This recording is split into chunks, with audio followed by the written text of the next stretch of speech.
ഒന്നിങ്ങി ചൂടിന് ലെൻസ് പോലെ ഇതുമ്മ ചെന്ന് അടിച്ചിട്ടാവണം. ലെൻസ് പോലെ ഇതുമ്മ ചെന്ന് അടിച്ചിട്ടാവണം. നമസ്കാരം. ഇന്നലെ ഉണ്ടായ തൃശ്ശൂർ പൂര വെടിക്കെട്ട് ദുരന്തത്തിൽ മരിച്ചവരുടെ എണ്ണം 17 എന്നുള്ള കൃത്യമായിട്ടുള്ള വിവരമാണ് എനിക്ക് ഹോസ്പിറ്റലിൽ നിന്ന് കിട്ടിയിട്ടുള്ളത്. എന്നാൽ പുറത്തു വന്നത് ചിലർ 13 ചിലർ 14 എന്നുമാണ്.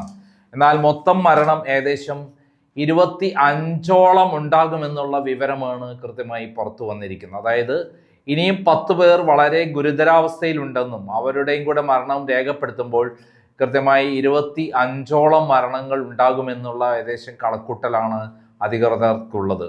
എന്തായാലും ഈ വലിയ ദുരന്തം നടന്ന് ഇപ്പോൾ ഒരു ദിവസം ആകാൻ പോവുകയാണ്. നമുക്കറിയാം, ഇതേപോലെയുള്ളൊരു ദുരന്തമാണ് ഈ അടുത്ത ദിവസം വാൽപ്പാറയിലുണ്ട്. അവിടെ നടന്ന ടെമ്പോ വാൻ ട്രാവലർ 500 അടി താഴേക്ക് പതിച്ച് പോങ് സ്കൂളിലെ LP സ്കൂളിലെ 10 പേരാണ് മരിച്ചത്. ആ 10 പേർ അവിടെ മരിച്ചത് 10,000 ആൾക്കാരാണ് ആ ദുരന്തത്തിന് എത്തിച്ചേർന്നത്. ഇതേപോലെ തൃശ്ശൂർ പൂരത്തിലെ ദുരന്തത്തിൽ അവിടെയുള്ള ജനങ്ങൾ കംപ്ലീറ്റ് അവിടെ എത്തി സഹായത്തിന് എത്തിയിരുന്നു. തൃശ്ശൂർ മാത്രമല്ല, കേരളം പോലും വിറച്ചുപോയ 2 സംഭവങ്ങൾ നടന്നിട്ടും പ്രധാനമന്ത്രി 50,000 രൂപ പ്രഖ്യാപിച്ചു. പരിക്കേറ്റവർക്ക് മരിച്ചവർക്ക് 2 ലക്ഷവും പ്രഖ്യാപിച്ചു. അത്രയും പ്രധാനമന്ത്രി ചെയ്തു. എന്നിട്ടും ഒരാൾ എഴുന്നേറ്റ് അവിടേക്ക് എത്തിപ്പെടാൻ പോലും പറ്റിയില്ല, ഏന്തി നോക്കാൻ പറ്റിയില്ല എന്നുള്ളതാണ് സത്യം. അതാരാണ്? നമുക്കറിയാം, കഴുത്തുളുക്കി മന്ത്രി, കറുപ്പ് കൊടി കാണുമ്പോൾ കറുത്തുളുക്കുന്ന മന്ത്രി വീണ ജോർജ് തൃശ്ശൂരിൽ ഇത്തവണ എത്തി എന്നുള്ളതൊരു അത്ഭുതം തന്നെ. അതേപോലെ മുഹമ്മദ് റിയാസും എത്തി. എന്നാൽ അവർ 2 പേരാണോ എത്തേണ്ടത്? ഹെലികോപ്റ്ററിൽ പറന്ന് വീണ ജോർജിന് കഴുത്തുളുക്കിയപ്പോൾ കണ്ണൂർ പരിയാരം മെഡിക്കൽ കോളേജിൽ വന്നു, ഭയങ്കരമാണ് പരിക്ക്, ഇനി എഴുന്നേൽക്കാൻ പോലും വയ്യാത്ത അവസ്ഥയാണ് വീണ ജോർജിന്.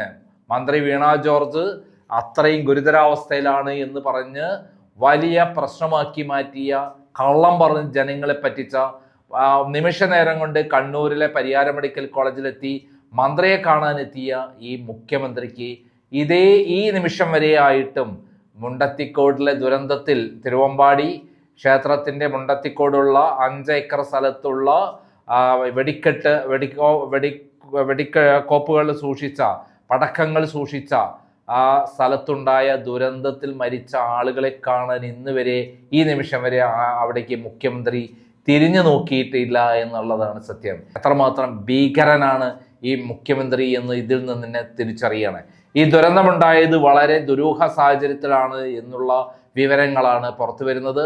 അതിലൊരാൾ പറഞ്ഞ ഒരു വിവരമുണ്ട്, പെട്ടെന്ന് ലെൻസിൽ നിന്ന് അടിക്കുന്ന പോലെ തീ പെട്ടെന്ന് വരുന്ന മാതിരിയായിരുന്നു പെട്ടെന്നുണ്ട്. അതായത് സാധാരണ നമുക്കറിയാം, ചില കണ്ണാടിയൊക്കെ നമ്മൾ വെച്ച്, കോൺക്ലേവുള്ള കണ്ണാടി വെച്ച് കഴിഞ്ഞാൽ നമ്മൾക്ക് ചൂട് കൃത്യമായി പോയിന്റിലേക്ക് വരികയും തീ പിടിപ്പിക്കാനൊക്കെ പറ്റും. അതേപോലെ ലെൻസ് വഴി വന്ന ഒരു വെളിച്ചമാണ് ഇവിടെ തീപിടുത്തമുണ്ടാക്കിയത് എന്ന് കൃത്യമായി ആര് പറഞ്ഞിട്ടുണ്ട്? അവിടെ നിന്ന് രക്ഷപ്പെട്ട ഒരാൾ പറഞ്ഞിട്ടുണ്ട്. അതൊന്ന് കേട്ട് നോക്കാം. 99% ഈ കളത്തിൽ തിരിയാണ് ഞാൻ നിൽക്കുന്നിടത്ത് കത്തിയത്.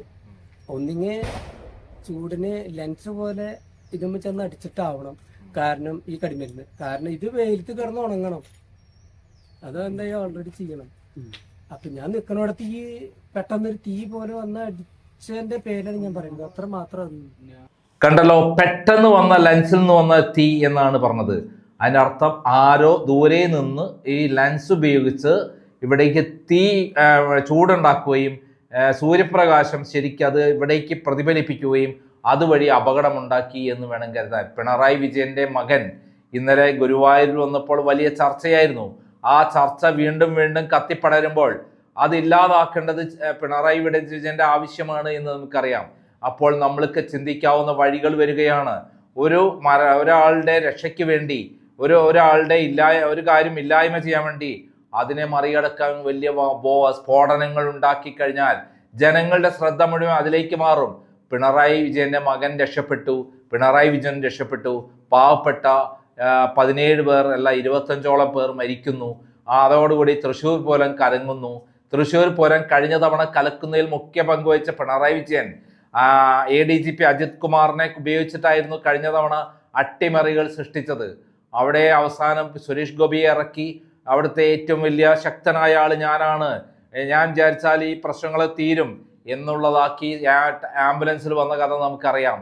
ആ ആംബുലൻസിന് പകരം നിരവധി ആംബുലൻസുകളാണ് ഇന്നലെ മുണ്ടത്തിക്കോട് നിന്ന് അവിടെ മരിച്ച ശവശരീരങ്ങളും 1 കിലോമീറ്റർ അകലെ വരെ തെറിച്ചു വീണ ശരീരത്തിന്റെ ഭാഗങ്ങളും പെറുക്കിയെടുത്ത് കൊണ്ടുപോയി ചാക്കൽ കെട്ടിൽ പെറുക്കിക്കൊണ്ടുപോയി ഹോസ്പിറ്റലിൽ എത്തിച്ചത്. അത്രയും ഭീകരമായ ഒരു അവസ്ഥയായിരുന്നു ഉണ്ടായിരുന്നത്. അവിടെ ഉണ്ടായിട്ടുള്ള അവസ്ഥ വിവരിക്കാൻ നമുക്കൊന്നും കഴിയില്ല. അത്രയ്ക്കും ദയനീയമായ ഭീകരമായ അവസ്ഥ തന്നെയായിരുന്നു തൃശ്ശൂരിൽ ഉണ്ടായിട്ടുള്ളത്. അത്രയും ഭീകരമായ അവസ്ഥ കേരളത്തിൽ ഇത്രയും 2 സ്ഥലങ്ങളുണ്ടായിട്ടും എന്തേ ഹെലികോപ്റ്റർ ഉണ്ടായിരുന്നില്ലേ പിണറായി വിജയന്? കേരളത്തിന്റെ എല്ലാ സ്ഥലങ്ങളിലും കൃത്യമായി യാത്ര ചെയ്ത പിണറായി വിജയന് വീണ ജോർജ് കഴുത്തൊളുക്കി എന്ന് പറയുമ്പോൾ അവിടെ എത്തി, കഴുത്തൊളുക്കിയ ശേഷം അവിടെ എത്തി അത് ലോകം മുഴുവൻ അയ്യോ ഭീകരമാണ് അവസ്ഥ, ഇവരുടെ ഇനി എഴുന്നേറ്റ് നടക്കാൻ വയ്യേ എന്ന് പറഞ്ഞ് പിറ്റേ ദിവസം രാവിലെ ആരും അറിയാതെ മുങ്ങിയ വീണ ജോർജിന്റെ ഇതിന് അസുഖമാണെന്ന് പറഞ്ഞ് പറ്റിച്ച ഒരു കള്ള നാണയമാണ് പിണറായി വിജയൻ. ആ കള്ള നാണയമായ പിണറായി വിജയൻ കേരളത്തിന്റെ മുഖ്യമന്ത്രിയാണ്, ആഭ്യന്തരമന്ത്രിയാണെന്ന് പറഞ്ഞിട്ടും ആ പ്രദേശത്തെ തിരിഞ്ഞു നോക്കിയില്ല. അടുത്ത മുഖ്യമന്ത്രിയാകാൻ പോകുന്നുവെന്ന് സ്വപ്നം കണ്ടിരിക്കുന്ന പിണറായി വിജയൻ മരുമോനെ തന്നെ പറഞ്ഞയച്ചു എന്നുള്ളത് സത്യമാണ്. അതായത് അടുത്ത ഭാവി മുഖ്യമന്ത്രിയാണ് തൻ്റെ മരുമോൻ എന്നാണ് ആ പിണറായി വിജയൻ കരുതുന്നത്. ഇപ്പോൾ മകള് പറഞ്ഞത് ഇനി അച്ഛൻ ഇവിടെ ഇരുന്നോ സൂക്കറായിട്ട്, മരുമോനെല്ലാം നിയന്ത്രിച്ചോളും, മരുമോൻ പോയിട്ട് മുഖ്യമന്ത്രിയുടെ സ്ഥാനം നോക്കിക്കോളും എന്നൊക്കെ പറഞ്ഞതായി കേട്ടിട്ടുണ്ട്. എന്തായാലും ഇപ്പോൾ വീണ ജോർജ് അവിടെ എത്തിയിട്ടുണ്ട്. വീണ ജോർജ് എത്തിയിട്ട് എന്താണ് കാര്യം? അവിടെ എന്തെങ്കിലും കാര്യങ്ങൾ ചെയ്തോ?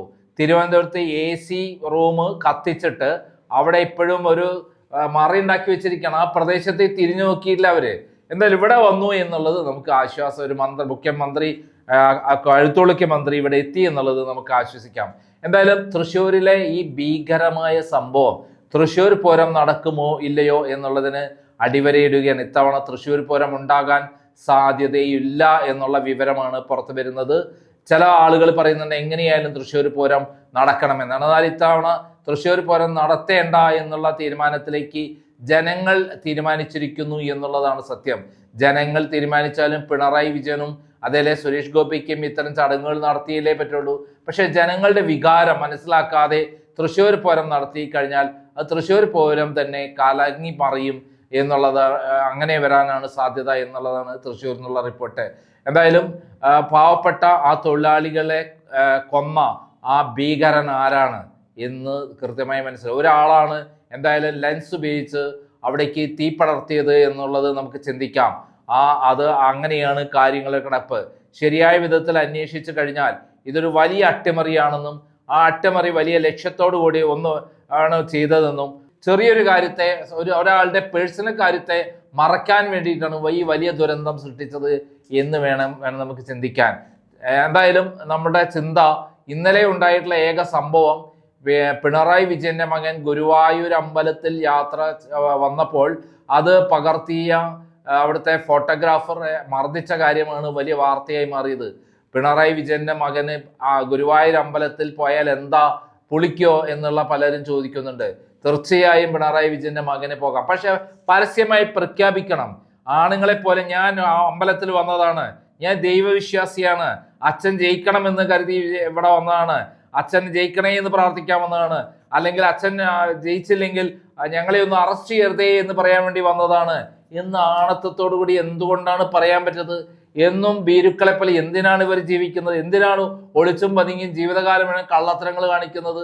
മുമ്പ് നമുക്കറിയാം മാർക്കില്ലാതെ ആയിട്ട് ബർമിംഗ്ഹാം യൂണിവേഴ്സിറ്റിയിൽ സീറ്റ് വാങ്ങി, കോടികൾ ചെലവഴിച്ച് സീറ്റ് വാങ്ങിയ രാജകീയമായി പഠിച്ച മകനെക്കുറിച്ചും, പിന്നീട് സിംഗപ്പൂരിൽ പോയി കമല ഇന്റർനാഷണൽ എക്സ്പോർട്ടിംഗ് കമ്പനിയുടെ കാര്യങ്ങൾ നോക്കിയ മകനെയും കുറിച്ച് നമുക്കറിയാം. പിന്നീട് പിണറായി വിജയന്റെ കള്ളപ്പണ നിക്ഷേപങ്ങളുടെ കാത്തു സൂക്ഷിപ്പുകാരനായി അബുദാബി കൊമേഴ്സ്യൽ ബാങ്കിൽ ഡയറക്ടറായി മാറിയതും നമുക്കറിയാം. അദ്ദേഹം ഡയറക്ടറാകാനുള്ള യോഗ്യത എന്താണ്? അത് പണത്തിന്റെ കൊഴുപ്പ് തന്നെയാണ്. 10,000 കോടി രൂപയുടെ ആസ്തി ഉള്ളപ്പോൾ ഒരു ബാങ്കിന്റെ ഡയറക്ടർ ആവാനൊക്കെ വലിയ കുഴപ്പമുള്ള കാര്യമൊന്നുമല്ല, ആർക്ക് വേണമെങ്കിലും ആകാൻ പറ്റും. പക്ഷെ ഈ പണം എവിടെ നിന്ന്?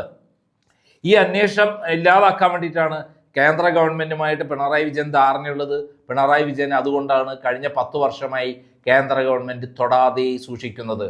എന്തായാലും നമ്മൾ ആ കാര്യങ്ങളൊക്കെ പിന്നീട് പറയും. ഇപ്പോൾ ഈ അപകടങ്ങളെ കുറിച്ചിട്ടാണ് നമുക്ക് പറയാനുള്ളത്. തൃശ്ശൂരിലെ അപകടവും അതേപോലെ വാൽപ്പാറയിലെ അപകടവും ഉണ്ടായിട്ടും പിണറായി വിജയൻ എന്തുകൊണ്ട് തിരിഞ്ഞു നോക്കിയിട്ടില്ല എന്നുള്ളതാണ് നമുക്കിവിടെ ചോദ്യം. കാരണം അത് വളരെ ഗൗരവമായ ചോദ്യമാണ്. കേരളത്തിലെ ഒരു ആരോഗ്യമന്ത്രിക്ക് കഴുത്തൊളുക്കിയ ശേഷം അവിടെ ഹെലികോപ്റ്ററിൽ പറന്നെത്താൻ പിണറായി വിജയന് സമയമുണ്ടെങ്കിൽ എന്തുകൊണ്ടാണ് ഇവിടെ പിണറായി വിജയൻ വരാത്തത്? കേരളത്തിലെ ഏറ്റവും വലിയ ദുരന്തങ്ങളിൽ ഒന്നായി മാറിയിരിക്കുകയാണ് തൃശ്ശൂർ ദുരന്തം, അതേപോലെ വാൽപ്പാറ ദുരന്തവും. രണ്ടും മലപ്പുറവും തൃശ്ശൂരിലായി നടന്ന സംഭവങ്ങളാണ്. ഈ രണ്ട് സംഭവങ്ങളുമായി ഒന്ന് വന്ന് അവിടെ ഒന്ന് ആശ്വസിപ്പിക്കാൻ അല്ലെങ്കിൽ ഒന്ന് സ്ഥലം സന്ദർശിക്കാൻ കഴിയാത്ത ഈ മുഖ്യമന്ത്രി എന്തിനാണ് നാണം കെട്ട് ആ സ്ഥാനത്ത് ഇരിക്കുന്നത് എന്നുള്ളതാണ് ചോദ്യം. നന്ദി, നമസ്കാരം.